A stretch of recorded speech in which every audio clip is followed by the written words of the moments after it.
Hello guys, welcome to সিনেমাঙ্গান। আর এখন কথা বলবো জি5 এর নতুন crime thriller movie Bhagwat chapter 1 Raakshas নিয়ে, যেটার ট্রেলার দেখে আমার লিটারালি অসুরের কথা মনে পড়ে যাচ্ছিল।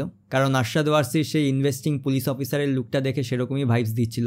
আর আমাদের পঞ্চায়েতের সচিবজি মানে জিতেন্দ্র কুমারের ক্যারেক্টারটা দেখতেও বেশ ইন্টারেস্টিং লাগছিল ট্রেলারে।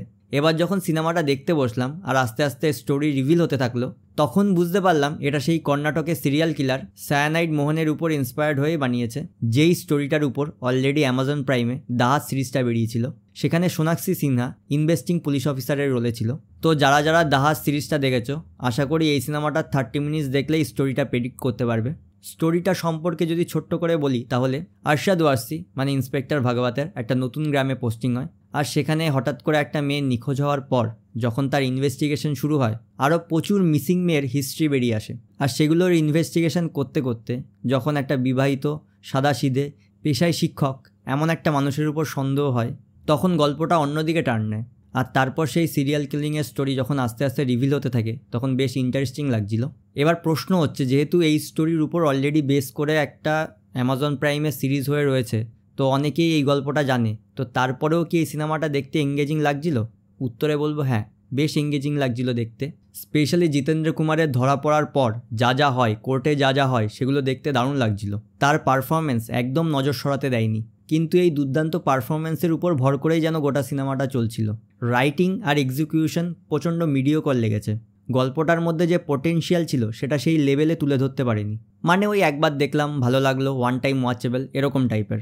এমন না যে এখন দেখার পর দীর্ঘদিন মনে থাকবে। তবে গল্পটার মধ্যে ইম্প্যাক্ট ফেলার যে পোটেনশিয়াল ছিল, সেটা যদি নেটফ্লিক্সের দামের সিরিজ মনস্টার দ্য জেফ্রি ডামের স্টোরি ওই সিরিজটার স্টাইলে বানাতো, তাহলে সিরিয়াল কিলারের যে সাইকোলজি ব্যাক স্টোরি সেটাকে আরও ভালোভাবে এক্সপ্লোর করতে পারতো, যেটা দর্শকদের মনে আরও বেশি করে হরিফিক ইম্প্যাক্ট ফেলতে পারতো। কিন্তু স্ক্রিপ্ট রাইটিংয়ে সেটা মিসিং লাগছিল। এই সিনেমাটার যে ক্যারেক্টার্সগুলো লিখেছে সেগুলো বেশ ইন্টারেস্টিং লাগছিল, কিন্তু ক্যারেক্টার্সগুলো ডেভেলপমেন্ট করতে পারেনি, সারফেস লেভেলেই রেখেছে, যেটা আমার কাছে একটু নেগেটিভ পয়েন্ট বলে মনে হয়েছে। তবে কাস্টিং ডিরেক্টরকে স্যালুট আরশাদ ওয়ারসি আর জিতেন্দ্র কুমারকে সিলেক্ট করার জন্য। সত্যি বলতে এদের দুর্দান্ত পারফরমেন্সের জন্যই সিনেমাটা এঙ্গেজিং লাগছিল শেষ পর্যন্ত দেখতে। কিছু কিছু জায়গায় জিতু ভাইয়ার হাসি দেখে এমন জঘন্য ফিলিংস দিচ্ছিল, লিটারালি ওই সিরিয়াল কিলারের সাইকো বিহেভিয়ারটা ফুটে উঠছিল। বাদ বাকি যদি ব্যাকগ্রাউন্ড মিউজিক বা প্রোডাকশন ওয়ার্কের কথা বলি, প্রচণ্ড ডিসেন্ট লেগেছে। ওই ঠিকঠাক, আহামরি কিছু না।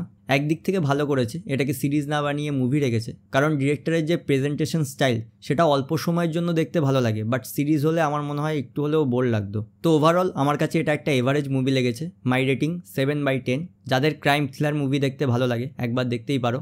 আর এরকম নতুন নতুন মুভি সিরিজের রিভিউ এবং আপডেট পাওয়ার জন্য আমার চ্যানেলটা সাবস্ক্রাইব করে নাও। তোমরা যদি 2025-এর বেস্ট ক্রাইম থ্রিলার মুভিজের একটা আলাদা করে ভিডিও দেখতে চাও, তাহলে কমেন্টে লিখে জানাও। আর এই ভিডিওটা ভালো লাগলে লাইক করে দিও। খুব শীঘ্রই আসছি নেক্সট ভিডিওতে। টাটা।